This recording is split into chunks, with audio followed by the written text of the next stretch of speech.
Welcome to Pindar Poetry. We hope you learned something new.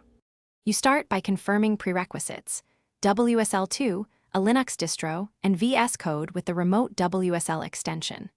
Open PowerShell as administrator and run WSL install if needed. This both installs WSL and sets WSL2. Once done, launch your Linux distro once to complete setup and create your user. Make sure virtualization is enabled in BIOS if the WSL2 kernel won't start. Then open Vscode so you can connect from the editor in the next steps. You now connect Vscode to the running WSL environment. In your distro's terminal, cd to a project folder and run code, which launches Vscode attached to that WSL workspace. If Vscode is already open, click the green remote icon in the lower left and choose Reopen Folder in WSL. This installs the server component automatically. Next, install any extensions shown as recommended.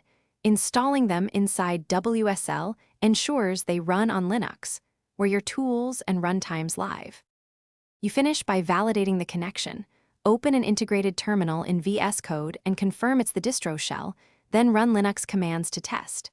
If files show incorrect permissions or CRLF issues, adjust git core. Autoculf or chmod as needed. This prevents runtime errors. If the remote fails, use the command palette to remote WSL, kill Vscode server, or run WSL shutdown from PowerShell and reopen. One key troubleshooting tip: check WSL status to confirm default version is 2 and that the distro is running. Thanks for watching. Consider subscribing if we helped you.